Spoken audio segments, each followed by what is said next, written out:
All right, here we go. Today we have former KGB undercover agent Jack Barsky. Welcome to VladTV. Yeah, well, thanks for having me. You've got a great reputation, particularly in a field that I can't relate to anymore. Well, this story really kind of hits close to home because, like we were talking before the interview, I was actually born what used to be the USSR. It's the Ukraine now, but I remember growing up and hearing stories. Growing up under the KGB and kind of being scared to talk. Because we were worried about bugs in the walls and so forth. So this is my first time actually interviewing someone of your profession. So I'm really looking forward to it. But this is our first time here, so I want to start at the very beginning. I got to tell you, in the section where I operated, which is Espionage, the first directorate, most employees were gentlemen. There were no thugs. You can't operate as an intelligence officer, with some minor exceptions, as a thug. Right? It doesn't work. You're supposed to befriend other people. You got to be nice. You got to be intelligent, and so forth. So. And while I was in the KGB, I didn't have a clue about the murderous history of that organization.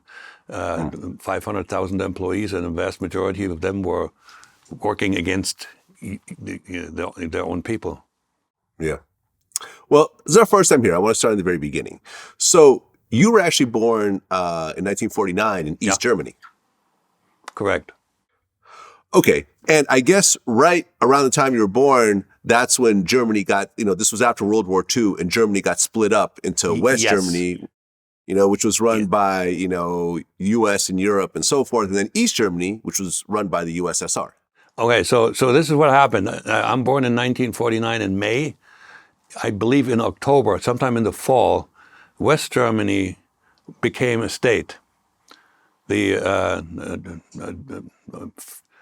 Bundesrepublik. And soon thereafter, East Germany became a state. And so we had now the split Germany that lasted for 4 decades. Okay.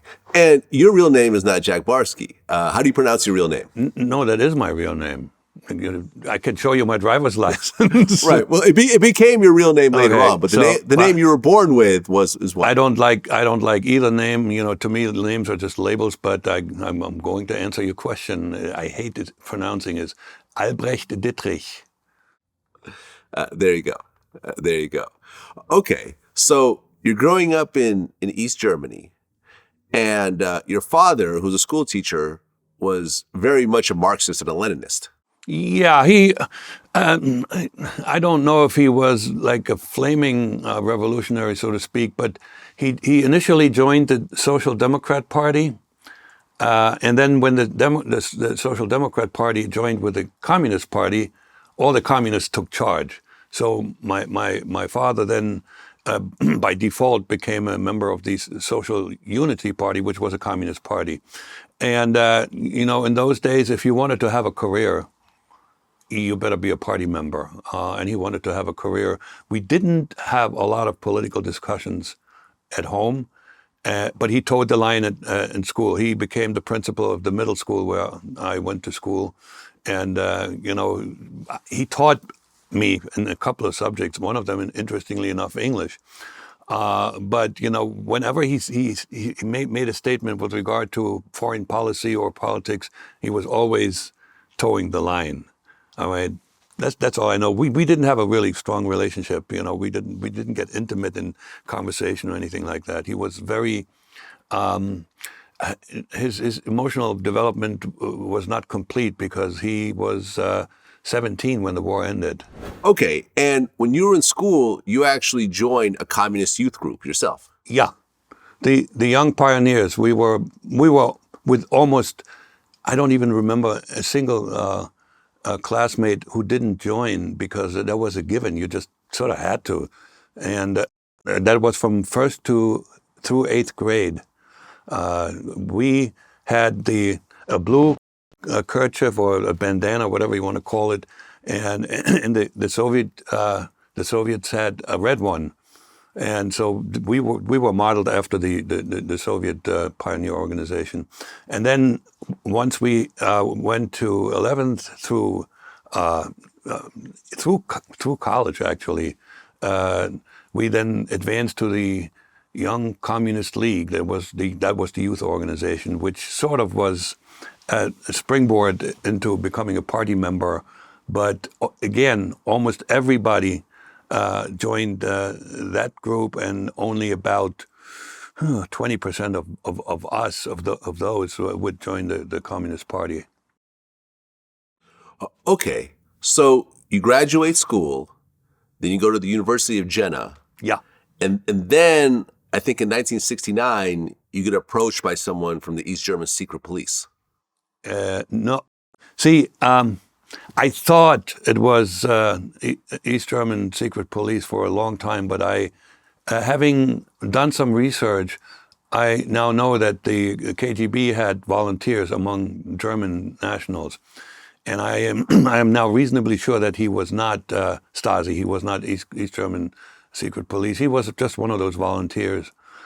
But he was German. He spoke perfect German. And that was the way they figured to approach me, so I wouldn't get shell shocked when somebody with a Russian accent, a stranger, comes at me. Okay.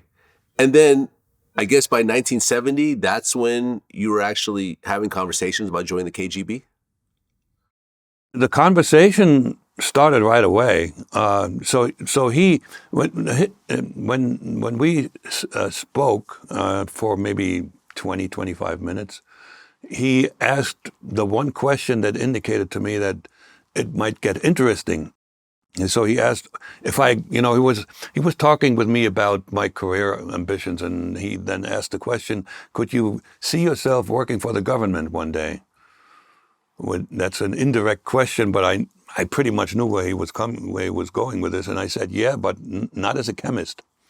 So he knew that I was interested, and then we met the following week at a restaurant for dinner, and he had another person next to him at the table. And as I'm approaching the table, he gets up and he points to the other guy and says, oh, by the way, I'd like to introduce Herman. We're working with our Soviet comrades. So that's how I landed with the KGB. I already knew. Now I was interacting with a KGB fellow. Nobody had to tell me that.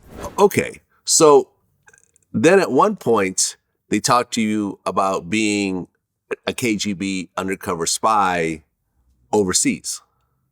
Yeah. See, this sort of was introduced slowly just by the stuff that Herman and I were talking about. You know, we would meet once every 2 weeks and then once every week. And he would just talk about what it would be like to be an agent in quote-unquote enemy territory. And so there was never any direct, open communication. But, you read between the lines. He had me do things that indicate that the espionage was the direction. For instance, he would go and show me a building and tell me, find out what the people who are in there doing. He would also one time give me a name and an address of a married couple and told me go contact them and find out something about their cousin who lives in West Germany. So that kind of stuff. And he would give me West German literature to read, which was interesting because that was a no-no. That was totally forbidden in East Germany. And we just talked about life, and he got to know me. His responsibility was to figure out whether I had what it takes. And they were looking for a whole bunch of character traits that were already present to even then go to the point where they actually made me an offer. It took a year and a half for a high-level individual, I believe that was the head of the KGB in East Germany, when he asked me point blank, so are you in or not? And I wasn't prepared for that. It was a meeting. Nobody told me what the meeting was all about. So we were talking a little bit. The guy spoke nothing but Russian. I understood enough Russian, but I also got some stuff translated. And all of a sudden, after like 15 minutes, he abruptly asked that question, and I wasn't prepared for that, and I gave all kinds of excuses why I wouldn't answer the question. I said, I'm not trained. He said, don't worry about it. We'll train you. But we need people that are decisive, so I need your answer by tomorrow noon. That was a sleepless night, sir, because I had a phenomenal career ahead of me in Jena. I was by far the best performer in my group of about 65 students. I had received a national scholarship that was limited to exactly 100 concurrent holders. Think about this. I mean, I was a superstar, and I was on my way to become a tenured professor. And I liked basketball. My basketball team had become sort of the substitute for my parents, with whom I never had a really close relationship. And the one thing I didn't have was a steady girlfriend at the time. So there were two things that were pulling me back, where I would say, no, I don't want to go. If the third one had been there, I would have said no. And now the people asked the question, could I have said no at that point? Absolutely.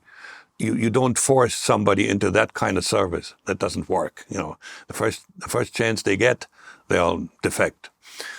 So it was like 51-49, and I said yes. I had no idea what I was saying yes to, because I knew as much as Americans nowadays know about espionage, which is nothing. They get it from James Bond and the Americans, and none of that has any relationship with reality. Okay, so you go ahead and join the KGB. Yes. And then in 1975, you got sent to Moscow for training. Yes, and and people ask me, well, did I learn Russian? I didn't go to Moscow to learn Russian. I learned English in Moscow, because in East Germany, the KGB didn't have native American speakers who spoke the American dialect of English. So I worked with a tutor there, whom I met once a week, a lady, and then I got the honor. So in those days, it was a great honor to work with two highly regarded Americans who were at one point part of the Rosenberg spy ring. They were Lana and Morris Cohen. Well, what's interesting is that same year, 1975, when you got sent to Moscow, that was the same year that Vladimir Putin actually joined the KGB himself. Okay. He's a bit younger than me, but I'm better looking. Right. Well, and eventually Putin was actually stationed in East Germany himself, right? Well, that is correct. And so people somehow ascribe Vladimir Putin's rise to power to what he learned in the KGB. And I have to, the only thing that there's two things that helped him based on his KGB background. The network that he built, he was a great networker. And if you work for the KGB, you learn how to lie. But he was not, he was a mediocre agent. Think about it. You think they sent the best agent to a friendly country? He was in East Germany. He was a liaison. He was a bureaucrat. He was a good organizer. That's that's one thing that really helped him get to power, his organizational skills. And at the time when he rose, Russia was a huge mess. You probably know this. The Soviet Union that was Russia already, and Yeltsin did a lousy job running the country. Okay, so then in 1977, the KGB sent you to Canada so you could start kind of getting to the whole North American culture, I guess? You sort of, yeah. 3 months.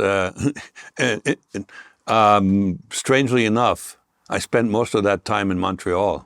That was not necessarily, giving me a picture of what the United States might look like. It would have been more like Toronto, but there were some issues anyway.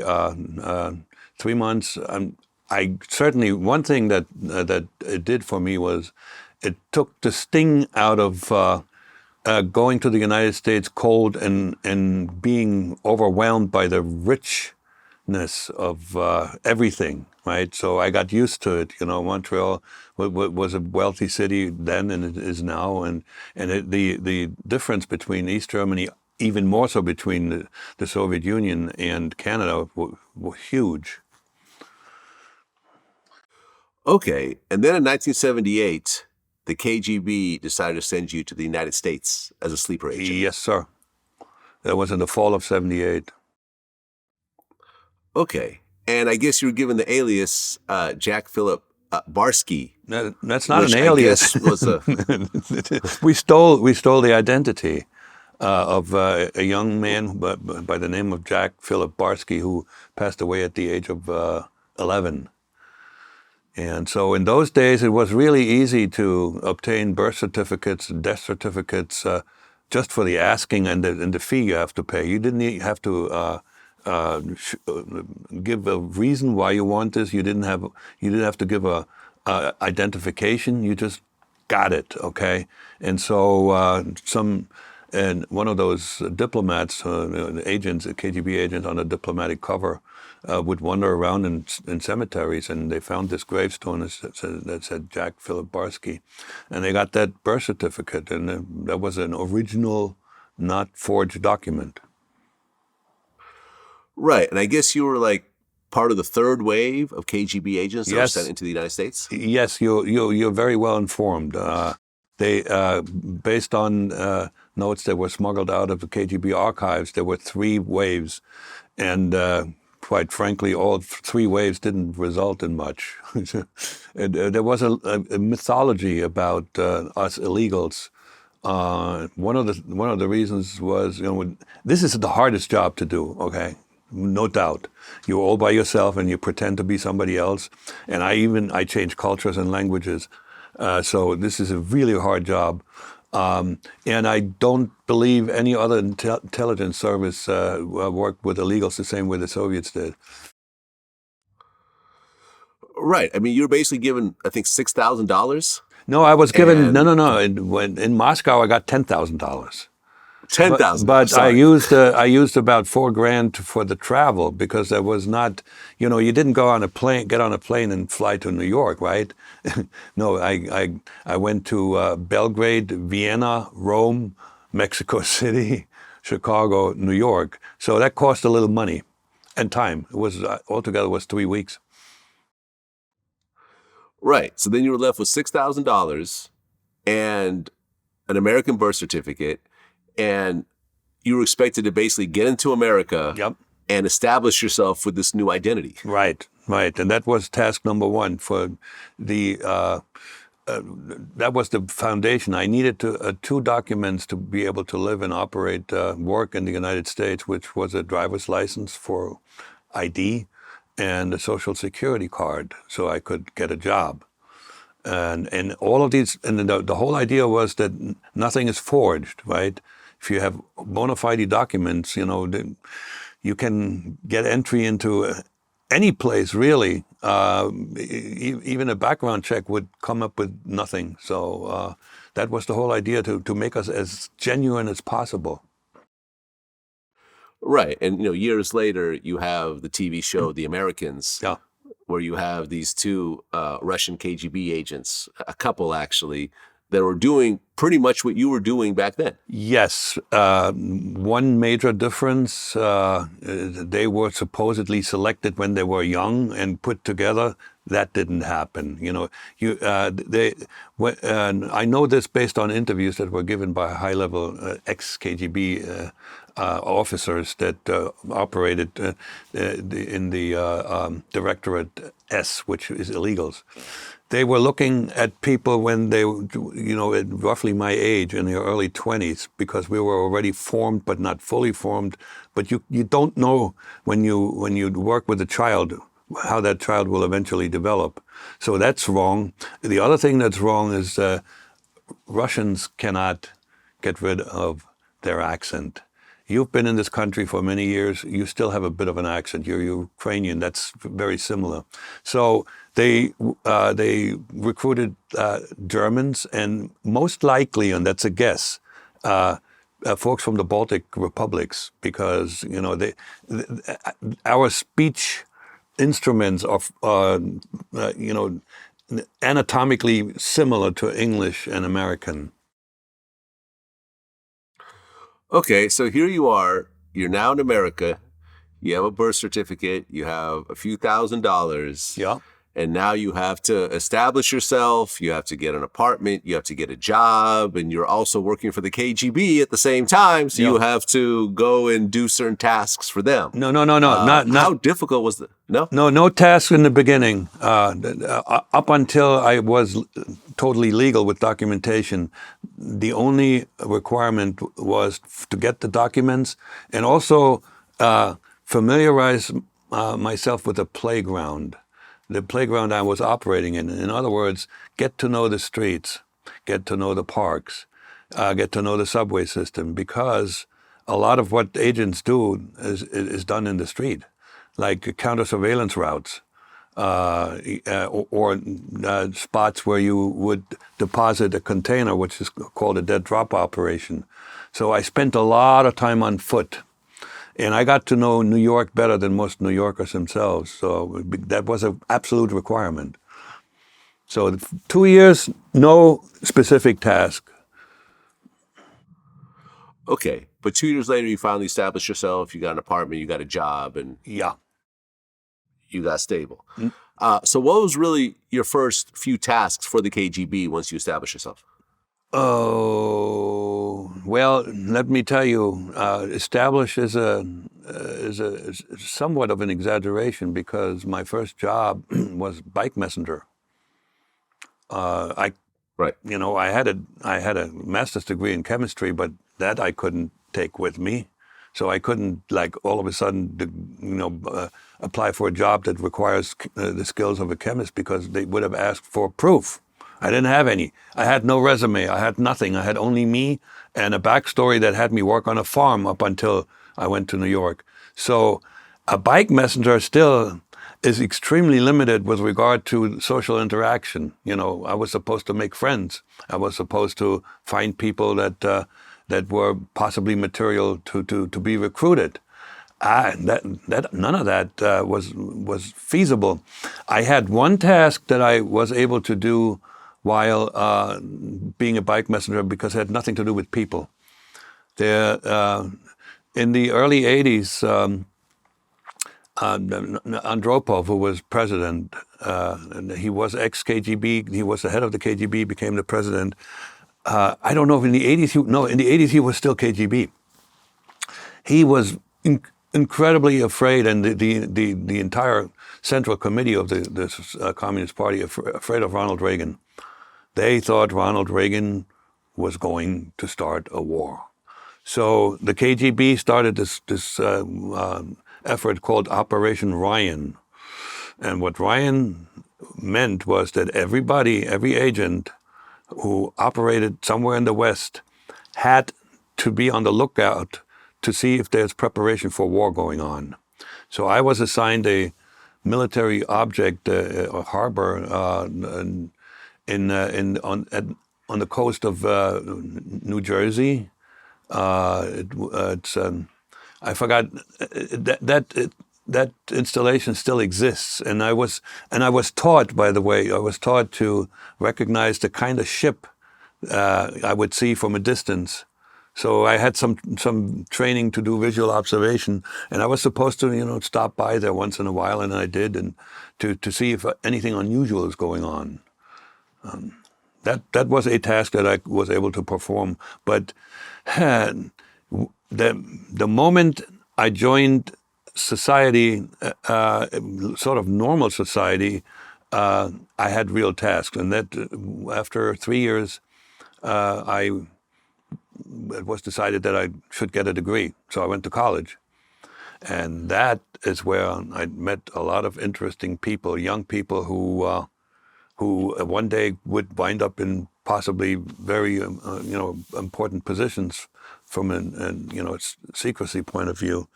And I befriended quite a few of them, and also profiled quite a few of them, maybe altogether maybe 20 or so, and sent those profiles to Moscow. And what they did with them, I don't know, but these were potential recruits. Right, potential KGB spies. Yep. Now, did any of them actually start working with the KGB and I start don't spying know. on the U.S.? I don't know. There's one thing. One thing that the KGB did exceedingly well compared to other secret services, and that's called compartmentalization.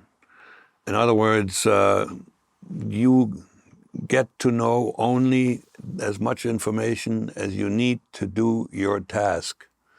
And so when it comes to recruiting, there were 3 individuals involved. The spotter, who finds a person and says, well, this person could be of interest. The recruiter, that's the second person. And if it's assuming that the target is willing to cooperate with the KGB, then you have a handler. The 3 do not know one another, and I, as a spotter, never knew what happened next. I have no idea whether there was any recruitment attempted, and certainly not that an individual started working with the KGB. There was one exception, and I could read between the lines when one of the people that I pointed out was a Greek student from Cyprus. And he was radically left-wing. And that would have made him a really good candidate. So when I went back to Moscow once, every 2 years I returned to Moscow for some debriefing and some rest and relaxation. They told me, go back, and they asked me, where does he live now? I said, I don't know, but I know where his brother lives. So they told me to ask his brother where his brother went. So they targeted this fellow. That's all I knew. Okay, so then in 1980, you went back to East Germany for 3 weeks. And during that time... That was more like 6 weeks, thank God.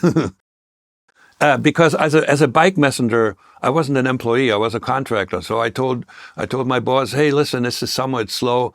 I'm gonna go on a tour of the country. Yep, that was 80. It was 2 years after I came to the U.S. Right, and during that trip, the KGB actually allowed you to marry your girlfriend. Yeah, yes, it's true.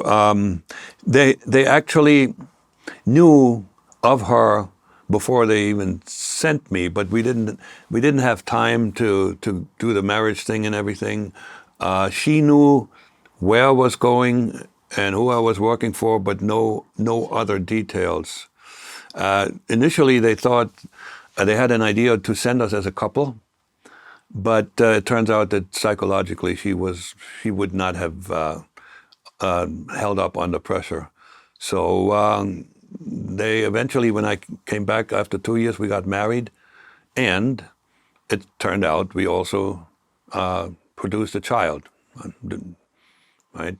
And so that suited the KGB very well, because now what they had for me, an anchor in Germany, it makes it incredibly hard to defect if you have loved ones back home, right?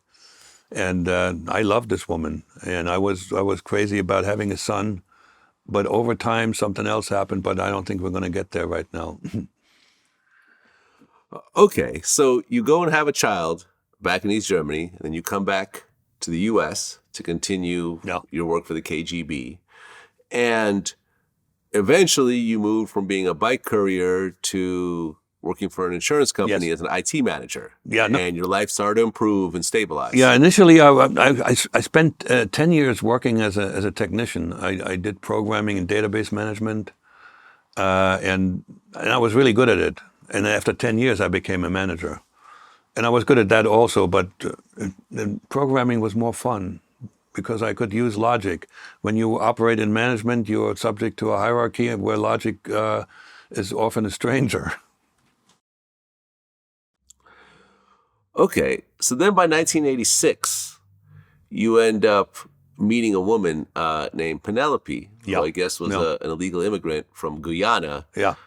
Originally, it was just meant, the marriage was just there so she can get a green card. Yes. But then Yes. she ended up getting pregnant, Yeah. and you guys had a son, No, we had a daughter.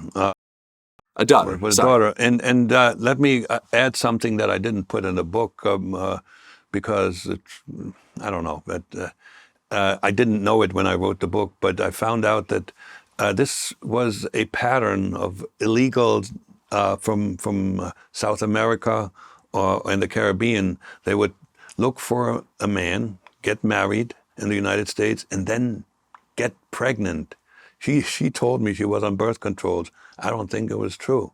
Okay, but I was still quite ignorant about many things in the United States. Yeah, so yes, when 1987, a child was born, and she was called Chelsea, and she's the one that changed my life.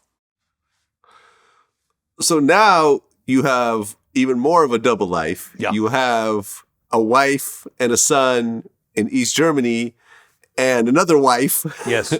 and a son And a in daughter. America with two different names, Yes. two different identities. And one was white, and the other one was dark, brown eyes, blue eyes. For people that it might be difficult to understand how somebody can live like that. I would not have ever done the same thing, like two marriages in the same country. I had a artificially engineered dual personality. When I was in the United States, I was an American, I was Jack. When I went back to Germany, I was German, and I was again Albrecht. And the two did not communicate. And I can prove that to me even today. If somebody were to walk in here and say something in German, I would immediately switch to German, and I wouldn't be. But I can't translate. I'm fluent in both languages, but they're not connected. Translation is very difficult. You throw the other language at me, all of a sudden, there are different sections of the brain that operate in these two languages. Okay, so here you are with this wife and a child in America. Yeah. I guess you're living in Queens at the time. Correct. And then the KGB felt that your cover was compromised. That was clear when I saw the danger signal, the infamous red dot. So we had a signal system where I could put signals, certain very basic signals, graphic signals, at a particular spot where the person who was supposed to look for them would drive by on his way to work. Okay, and I could read the signal on my way to work, just a support beam for the elevated A train. And then one day I see that red dot, and may I say a bad word on your TV? When I saw that thing, Yep. The only thing I could think is, shit. Because that meant, just get out of the country. This is an emergency. And here I had this 18-month-old child, this beautiful little girl who I had seen, who I had witnessed growing up. And I had just completely fallen in love with her. And I, on the one hand, if I follow the command and get out, then everything would be good for me in Germany, right? On the other hand, if I stay to support the child, the FBI might arrest me, and the KGB might come after me after all. And so I was really torn, and the decision was ultimately made for me. This is really odd, but let me just say I ignored that signal. I went to work, and I didn't do much work that day because those thoughts were running around in my head. This was on a Monday. On a Thursday, I get the radiogram. I would get a radiogram with Morse code once a week, and on a Thursday they explained why they thought I should run. It stated that they have reason to believe that the FBI is on my case, and so get out as quickly as you can. And I was supposed to go to Canada. And I stalled because I still didn't. I was trying to figure out how I could at least support this little girl from a distance, and I couldn't find a good answer. I could stall because, I could have been in a hospital, right? My radio could have been broken. I mean, there were a number of reasons why I never got the message, right? So then they went to an extreme, which was fundamentally a no-no by KGB rules, that illegals would never meet a KGB agent in the country where they operated. I met people in Finland and Italy and Switzerland, but never the United States, except for this one time where they wanted to figure out what's the matter with me. So they sent this one agent who knew my way to work, so they did not take the risk to ring my bell. They had to catch me somewhere in the open. And so I'm waiting for the subway, and it was still sort of dark, and in the middle of December, it was a dark morning, and this little guy in a black trench coat came up to me, and he whispered into my ears, and it was clearly whispered with a Russian accent. He said, "You got to come back, or else you're dead." That's what he said. Now, you can take this as a threat, or you can take this as an inability to say the right word, the proper word in English, because if I want to give that message, I would say you're busted, or else you're busted. If I don't mean this to be a threat. You're dead, you can say that, but not in that situation, because we understand that it can be taken literally. And so I had to take it, at least to some degree, I had to take it seriously. So can I tell you when I made the decision to stay? Because this was a very interesting situation. After this guy talked to me, I was still 50-50. I was still undecided. But then the next Thursday, I got another radiogram, and they said, we're going to give you a passport and travel money, and we're going to hand this over in a dead drop operation. So the dead drop operation was planned for a park in Staten Island. I had found the spot myself. It was a tree that was that had fallen, and there was a hollow space in that tree, and that's where the container was to be placed. This was the only dead drop operation that they scheduled for darkness. So it wasn't a problem. I knew where that spot was. I found it myself. So I go to Staten Island, and the first thing is I look for the signal. There's the protocol was the person who puts the container in the spot would set a signal. It says it's there. If I don't see the signal, I go back home. So the signal was there. It's a chalk mark, and I go and to pick up the money. The reason I went at all was, at least I would pick up the money, right? I didn't have to travel, so I wanted the money. Why not? I wasn't doing that well at the time, compensation-wise. So, and there's no container. They used crushed oil cans all the time. And I did a double take and says, there's no container. And I had a flashlight with me, so I started doing this. The park was deserted. There was nobody there. Nothing. So I walk out, and I'm totally dazed. And all of a sudden, that thought popped into my head spontaneously. I'm staying.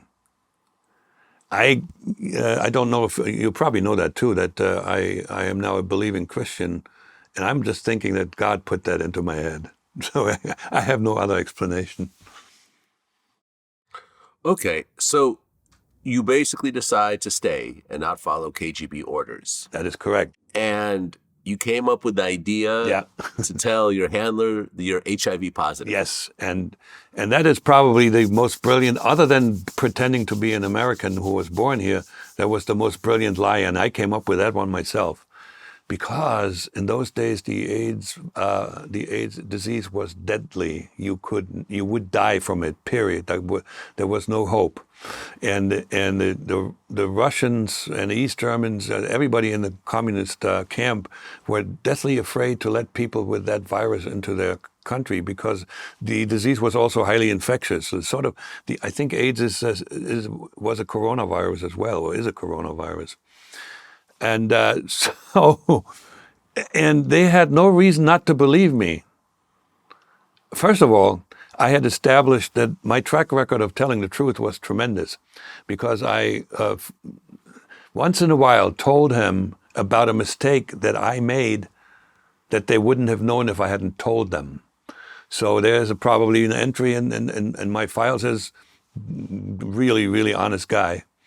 So, but the other thing is they didn't know that that I was married in the U.S. They didn't know that I had a child. If they had known, they would have reprimanded me and possibly not even sent me back. So they didn't know a lot of stuff about me because they didn't want to investigate what's with our agent because that would have put me in danger, right? So they didn't. All they knew was that everything good for me was back in Germany. So why would I come up with this lie? It must be true. And so they believed it. They went to my German, and I asked them I had some significant amount of money saved in dollars in Moscow, and I asked them to give that money to my German wife. So they, based on what my son, whom I interact with these days and who calls me dad actually, based on what he told me is that I asked him to give that money to my German wife, and they actually went to my German wife and told her that I'm already dead and gave her some money, not all of it. The guy the courier probably put this in his own pocket, half of it. So.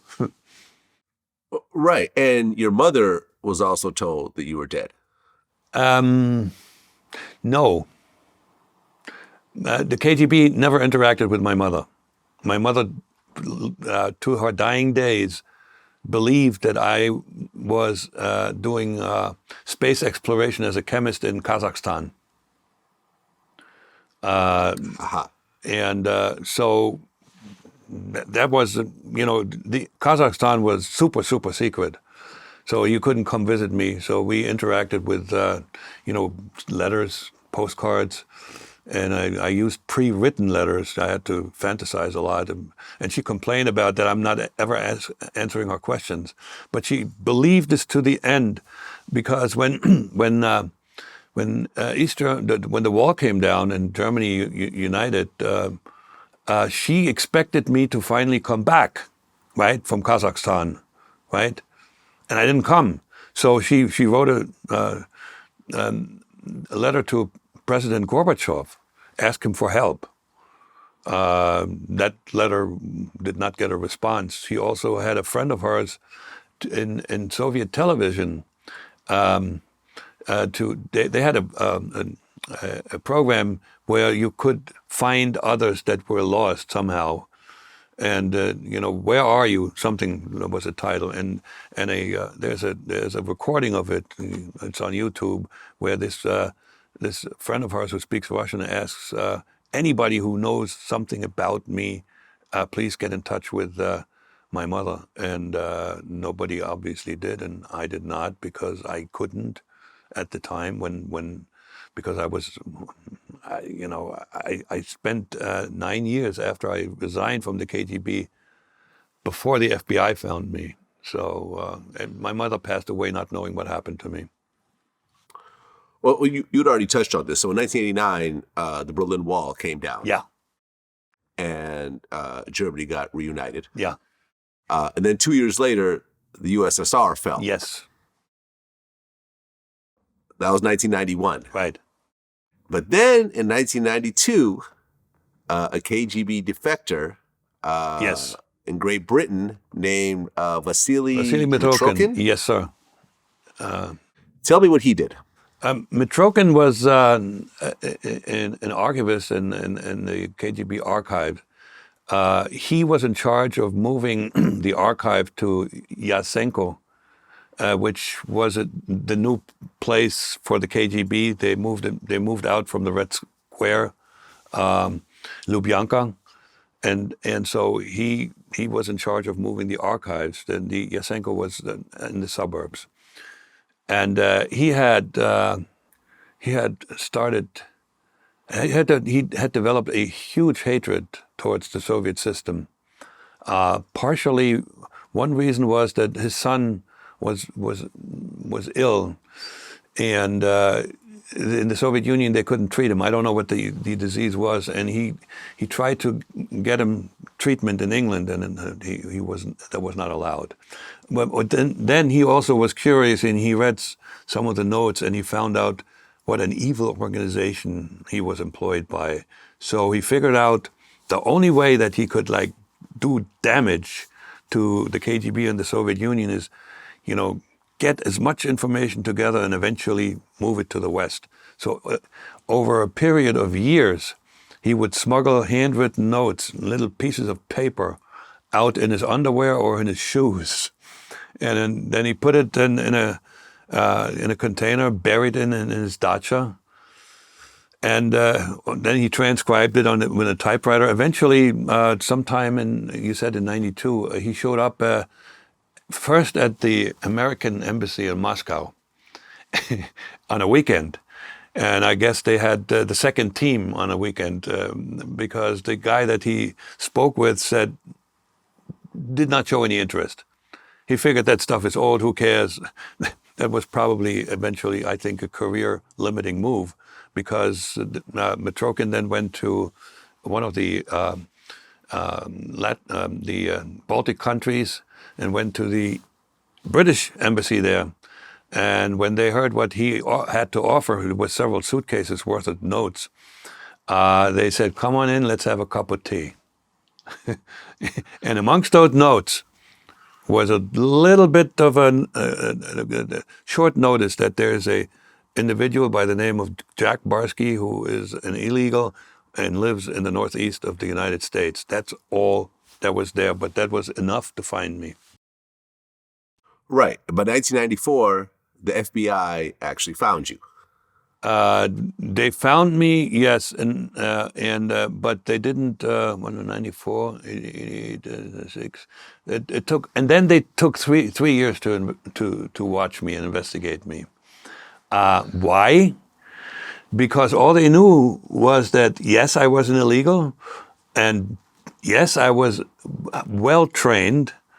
And I was really good at my craft because I had survived undetected for so many years. So now if I'm still active and they investigate me, they knew I would find out. I had that training, and they knew that the KGB was very good at that counterintelligence training. So they stayed back. The lead investigator watched me from a distance, from the other side of the road, up on a hill, with binoculars, pretending to be a bird watcher. So, but just by watching me and interacting with my wife, he didn't hear anything, but he just saw, and he realized that one thing was sure, he was certain of, that I loved my children. I had another child. So I had this girl, Chelsea, and a 3-year younger brother. I played with them a lot outside.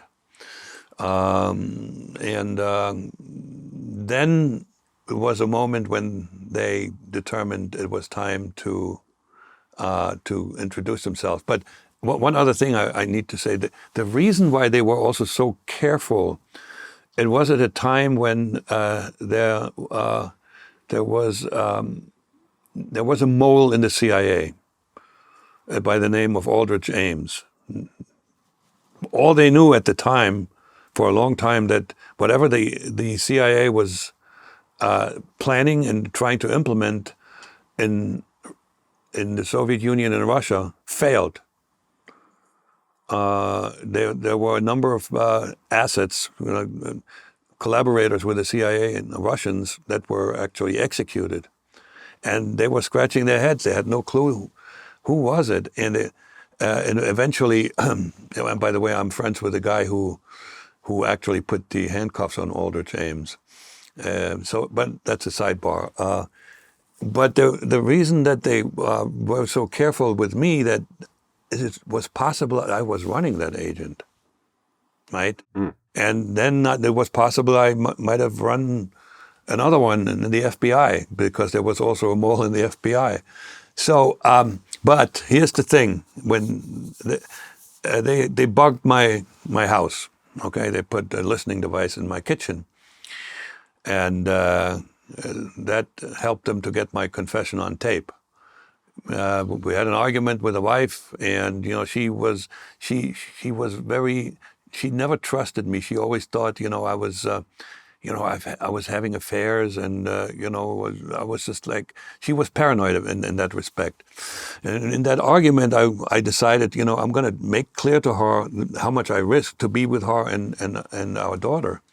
And I told her, I used to be a Soviet spy, and I risked, being jailed and or even being killed by the KGB to stay with you guys.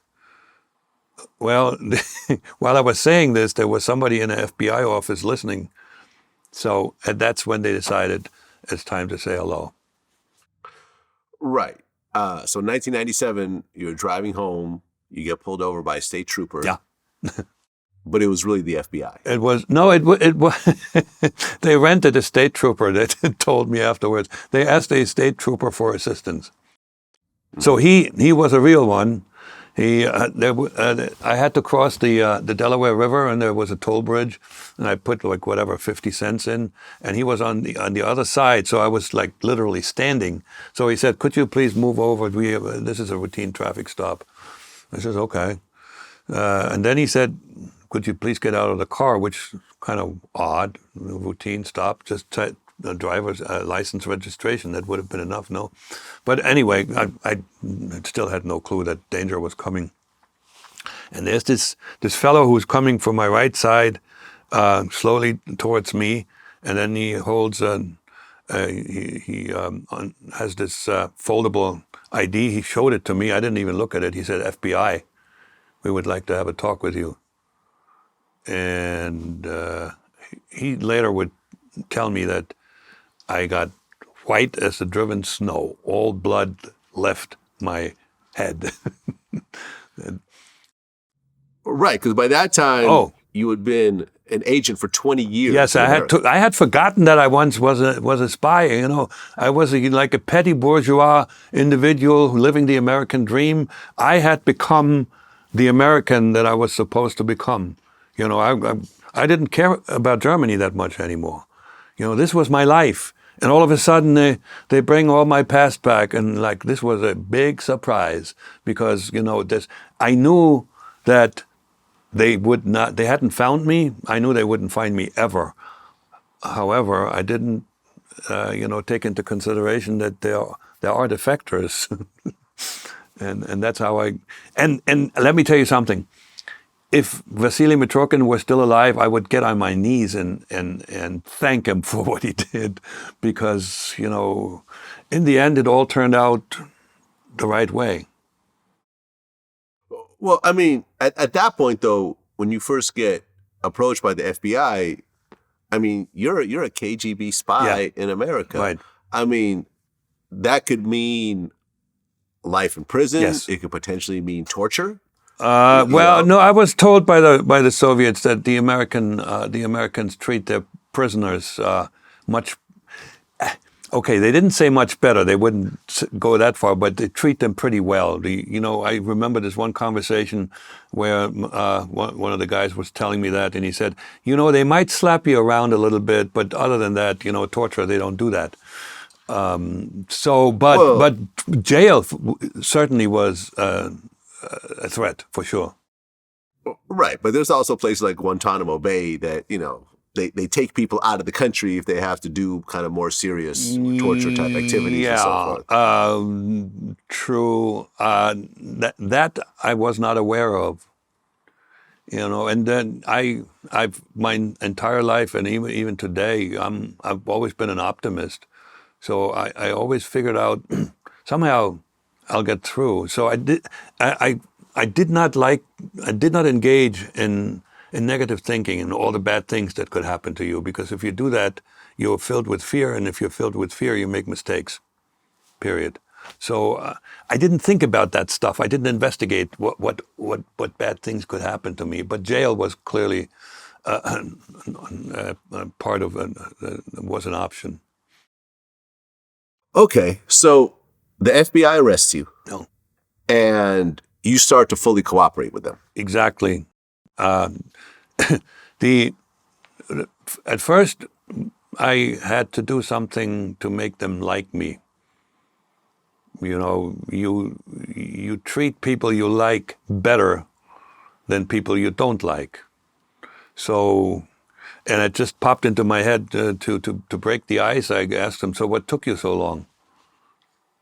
I understand now this is a quote that others have used too, but I didn't know about this, and it was my own invention, because it took them very long, and so they couldn't help but smile a little bit.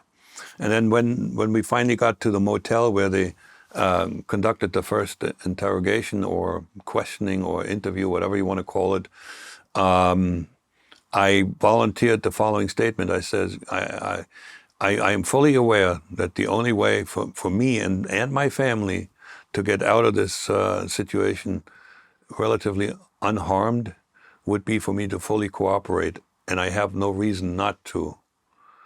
And so that really set the stage. And I got debriefed over several weeks. And it started from the very beginning, what I remembered from childhood, every single detail of my life. And with all that, and, I come across as like a pretty honest guy. With all that, there was not enough. I had to pass a lie detector test. And up until that point, I had no idea that I would come out undamaged. There was still a possibility of going to jail in my family. My wife, who became an American citizen based on an illegal spy, she could have been kicked out of the country because she was here illegally, and the kids would have become warden of the state. That was always a possibility. And I tell you what, this was a very stressful period in my time. I couldn't get rid of that thought. What's going to happen? What's going to happen? And once I passed the lie detector test, I was told, you will be allowed to stay here, and eventually you could become a citizen of the United States. Yes. Right.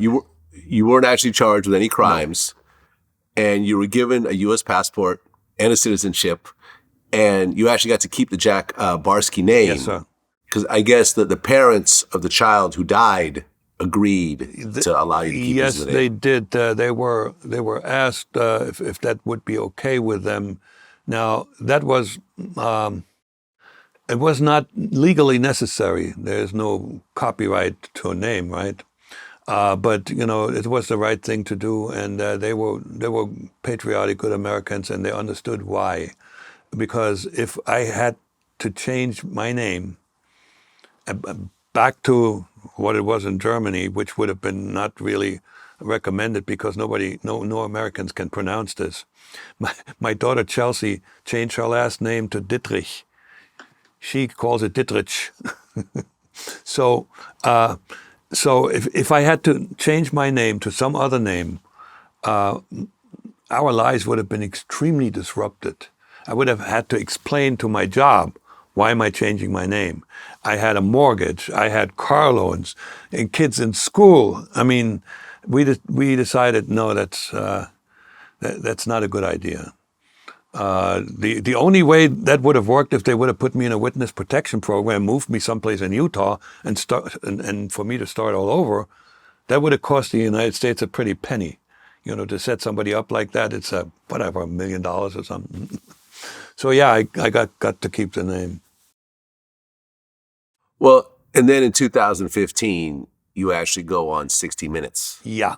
And actually publicly share your story on what I would consider the biggest news platform in America. Yes, it was. I don't know if it still is, but this show was aired once and then repeated twice in the same year, and the total number of viewers was about 15 million. Right. So at that point, everybody knows. Not really. But everybody who knew me knew, and some people. But generally, I am not a celebrity that people will recognize on the street, which is good. It happened to me 3 times in my entire life that somebody, a stranger, came to me and says, "Weren't you on TV yesterday?" Or, I think I saw you on that 60 Minutes program, but it's very, very rare. And there's a lot of people who don't know anything about my story. I guarantee you a great number of your viewers hear this for the first time. Well, I guess after being on 60 Minutes, you end up getting fired from your job. Yes. Well, and I guess you were the chief information officer for a big energy system, Grid? That was the next to last job. I was CIO for the largest United States power producer, and a company that owns a lot of power plants and part owns a nuclear plant. So they didn't know that they had an ex-KGB guy in there among them. And the company that fired me also operated in the energy sector. I am not allowed to name the company or even say what they were doing, but they were high security, super high security. Yeah. Right, with an ex-KGB agent. Yeah, that didn't sit well with the board of directors. Right, I bet. They didn't want to explain to the public, how come you didn't know that you had that spy in your ranks? Right. And then in 2017, you actually released a book, Deep Undercover, My Secret Life, Entangled Allegiances as a KGB Spy in America. Yes, sir. Mm. And coincidentally enough, you end up being an extra on the TV show The Americans, which, like I said in the beginning, was a very similar situation to what you were actually doing in America for 20 years. Yes. I mean, I tell you what, I don't want to trash the show entirely. The producers did a good job depicting the psychological conflict that undercover illegals have had.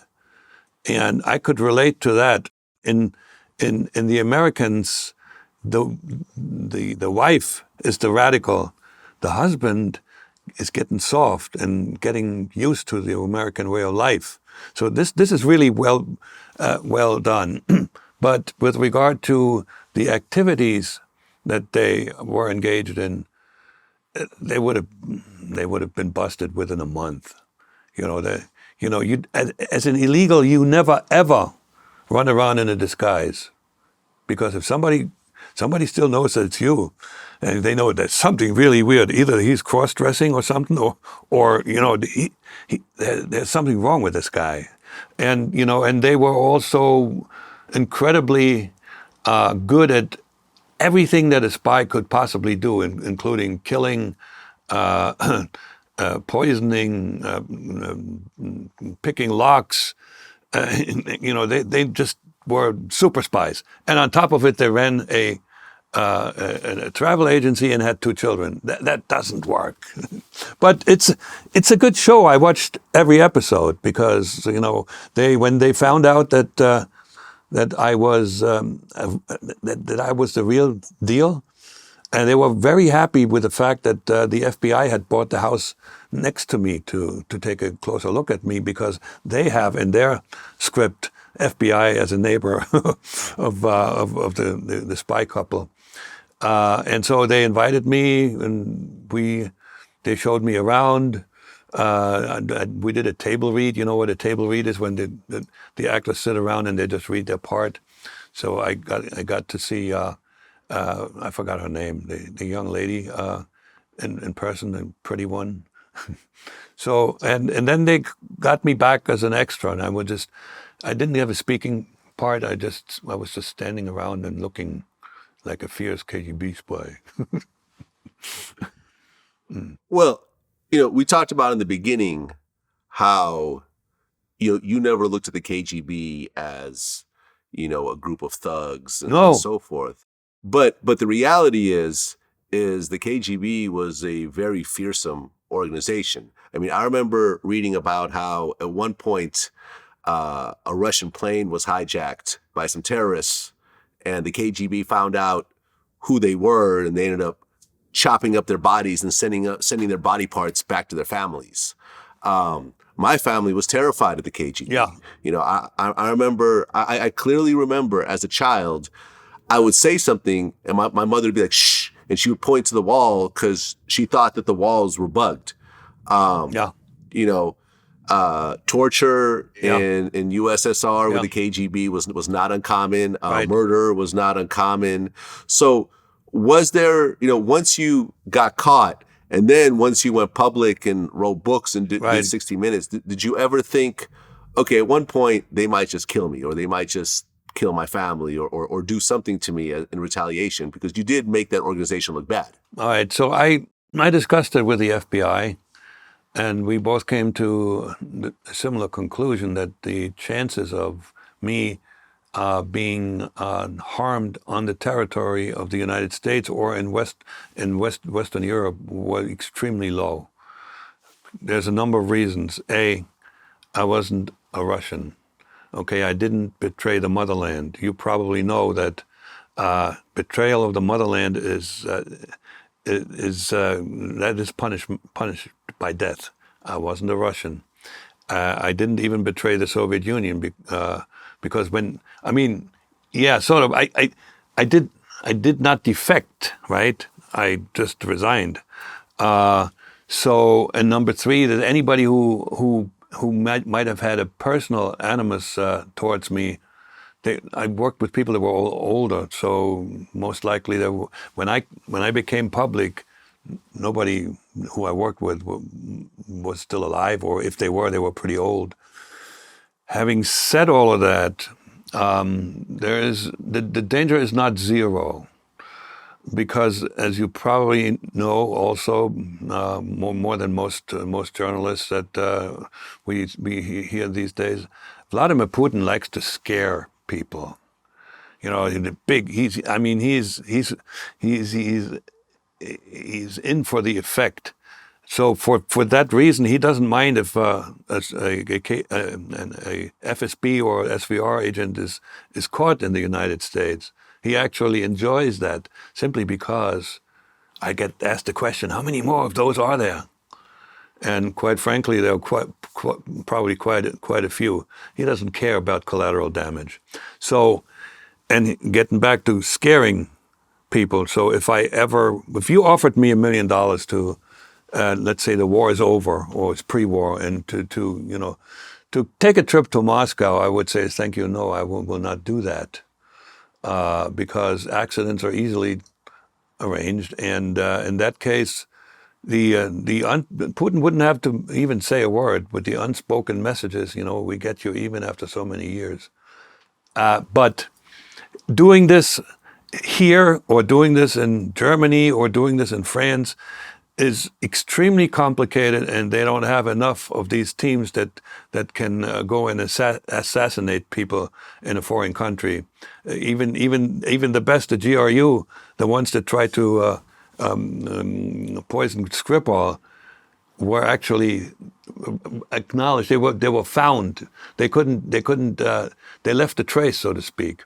So there are very few of those crews that can do this. And if they have a list of people to go after, if I'm on that list, I'm way at the bottom. So it's not zero, but it's very, very low, the probability of getting. Right. I mean, like, for example, Alexei Navalny, Navalny. who was who was trying to run against Putin, Yeah. was poisoned and almost killed Yes. overseas. But he was an actual serious threat to Putin's regime. I mean, he was actually potentially going to overthrow Putin in the polls.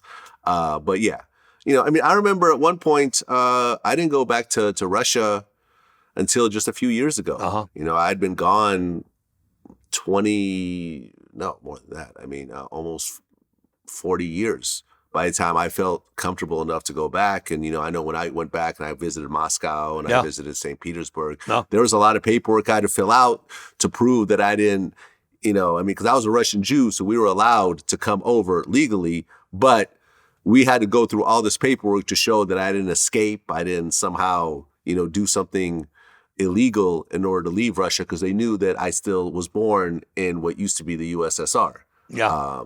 Kiev, Ukraine, to be exact. Right. So yeah, and it was very interesting actually being in Moscow, where you felt the communist aura all throughout. You go into the train stations and you see, the Lenin, pictures and everything else like that. I mean, they actually have the corpse of Vladimir Lenin in the Red Square. It's still there. It's still there. Yeah. It was kind of frightening in a way. You got this corpse just sitting there that people could look at in a glass case. It's cool. If you read my book, I got to see Vladimir, and that was supposed to be a huge honor. And and we cut to the front of the line, and I'm walking into the mausoleum there, and there's this waxen figure who was totally unimpressive. I found it ghoulish, and the adoration of a corpse, and a guy who was not a nice man. He ordered a whole bunch of people killed. It wasn't. He didn't have the instruments, and in his days the Cheka was much smaller, but he would have killed as many people as Stalin killed when he could. So to revere that man to this day is a horrible mistake. The Russian people still don't know the truth about their history. Well, we fast forward to 2022, and now Russia is at war with the Ukraine, which is very interesting from my point of view, because when I was born, the Ukraine was part of Russia and it became independent, and now Putin is trying to get it back again. I didn't realize until recently that, hundreds of years ago, the Ukraine actually was the capital of Russia. Yes. Before it got moved to Moscow. Correct. There's a lot of very historical, things going on. The Rus was located in Kiev. Right. Exactly. And when this started to happen, it seemed like Russia would take over very quickly, but now things are kind of dragging out and so forth. If you were to give your expert opinion about what you know about Russia, what you know about Putin, and so forth, what do you think is ultimately going to happen with this war? With regard to making a prediction who is going to win, I wouldn't want to do that. This is because it's a guess, right? We know that the Russian army is not as strong and as powerful as everybody had thought they are, but that they still have a lot of firepower, and Putin is not. He cannot afford to withdraw. He cannot at this point afford a negotiated solution that doesn't give him anything. And on the other side, Zelensky says, well, I'm not going to give him any territory. And even NATO says the only negotiated solution would be to negotiate the withdrawal and then the reparations. So we're at a standstill here, standoff, and so that war is going to drag. How long can Ukraine hold on? It's anybody's guess, They are determined to fight, but the Russian army is still much, much bigger. So it's going to be a drawn-out fight. and just for argument's sake, Russia was able to win this thing and occupy all of Ukraine, or at least install a puppet regime, is still not over. Because you know this just as well as I do. Ukrainians now absolutely to the last person hate Russians. And so what would happen if there's an occupation? It would be Afghanistan squared, or to the power of 10 or something like that. And as you know, Afghanistan was the beginning of the end of the Soviet Union, which was much more powerful than Russia is now. So, you know, when bodies come back every day, dead soldiers, young people, and eventually the situation in Afghanistan became untenable. That same thing would happen in Ukraine. You cannot win a war when you fight the entire population. The United States found that out in Vietnam. You know, from my point of view, it appears that Putin is sick. When you see him, he's not looking the same way. He's looking a little bit heavier and somewhat sickly. It almost appears to me that, you know, and there's also word that he's going to need a cancer operation and so forth. It almost appears to me that this is almost like his last hurrah. Like he knows that he's going to pass sometime soon, but before he does, he wants to take over and bring Ukraine back into the USSR. I wouldn't bet on this. This is still speculation. You think that health information about Vladimir Putin gets leaked? If the leaker is discovered, that's an immediate death sentence, number one. Number two, let's just assume Vladimir goes away tomorrow. You think that regime will change drastically? You know, his inner circle, some of them are even more radical than he is. You know, he has surrounded himself with thugs. And somehow there may be, you know, there is no real clear succession path visible. Who would be number two for Putin? I think he's doing that on purpose, because the number two could rise up and eliminate the number one, right? So what could happen if Putin goes away, that there would be a power struggle, but eventually one of those ruthless guys would wind up at the top and Russia would still be the same. I mean, do you think the sanctions that have been happening will eventually wear Russia down? Or do you think that Putin has so much personal wealth? I mean, because the rumor is that he's actually the richest man in the world, that he actually has more money than Elon Musk. Yeah, so he doesn't need all that money. He's completely taken care of in the Kremlin. But will the sanctions eventually make a difference? To some degree, those Russian people will suffer, but it will not move the needle. On top of it, there's a lot of leaks. I mean, India is still buying oil, a lot of oil from Russia, and India is a nation that we are friends with, so to speak.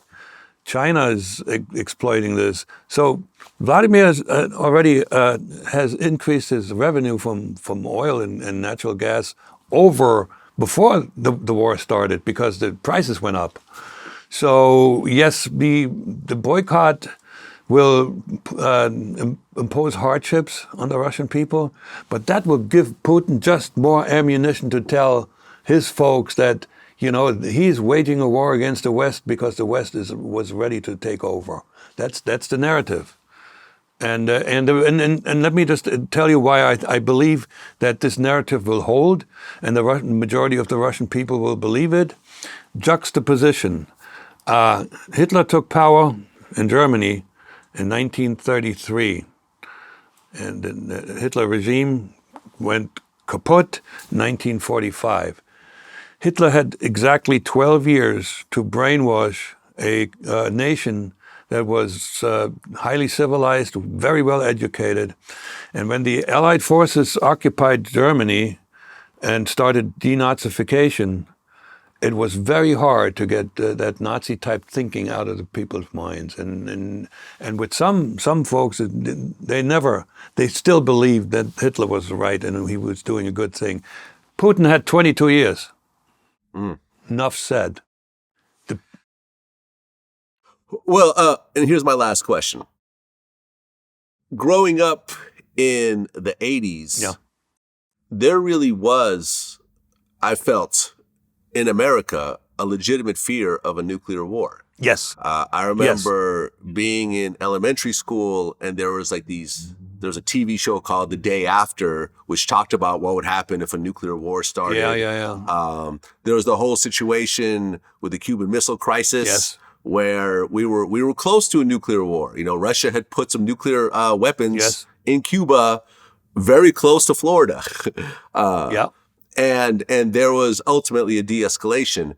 But now there seems to be an escalation of potential nuclear weapons and so forth. Yeah. Do you think that Putin is crazy enough to actually launch a nuclear weapon at this point? Again, this is an educated guess. The Soviets, I knew that I know would not have started a nuclear war. There was mutually assured destruction.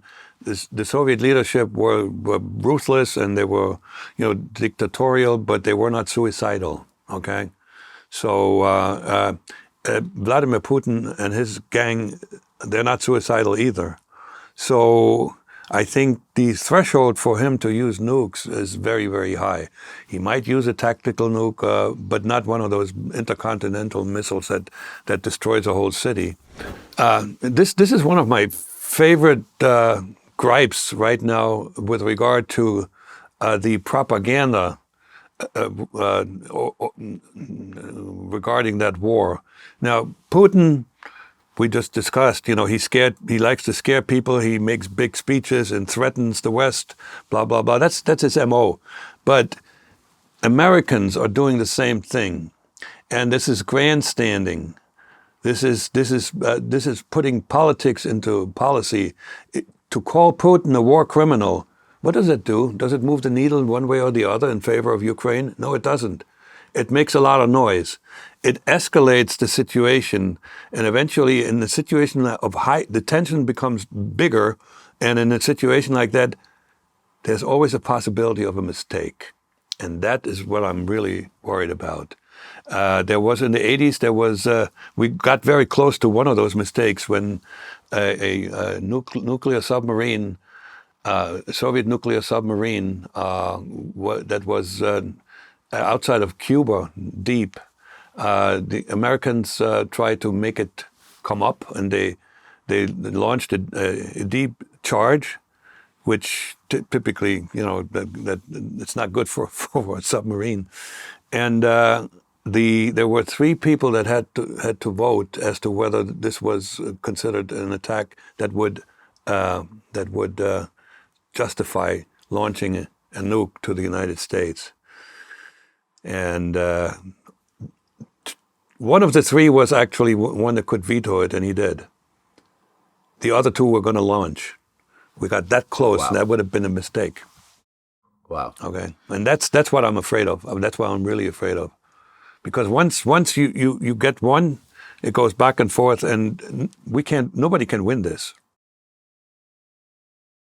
Yeah, it's a scary thought. It's a scary thought. Yeah. Well, Jack Barsky, thank you so much for sharing your story. We've interviewed lots of people, but this interview actually hits very close to home because of my upbringing and background and so forth. Definitely a very interesting life, and you've taken a lot of risks to actually come here. And I can understand why. My family came over here also. The American dream is such a well-marketed concept around the world. Yeah. And there's a lot of truth in it. There is. I really imagine right now, as a 48-year-old man, if my family had actually never moved from the Ukraine, where I would be right now. I would probably be in the war fighting with guns and body armor and so forth. I wouldn't be sitting here, living a great life, doing interviews and traveling around the world. Yes. Absolutely right. And that's the thing, and that's the thing that I really appreciate on an everyday basis. Your life could have gone a very different way. Yeah. A bunch of different ways. And it actually worked out pretty well. May I speculate?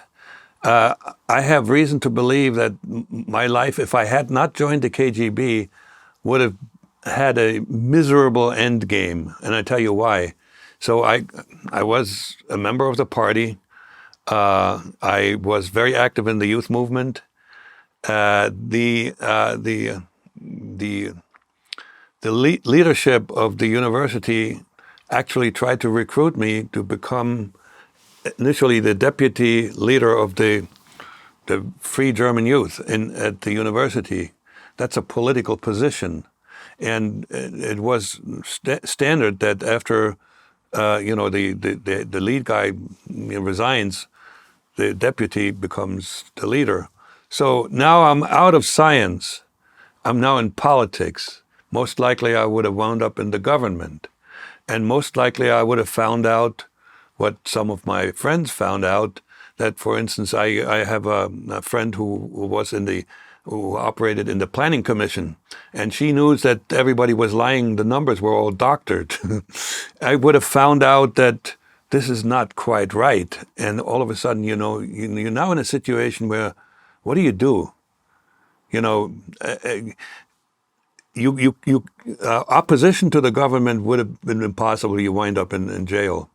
Fleeing the country, forget about it, with a family. So what do? You keep on slugging, and eventually you lose. A friend of mine,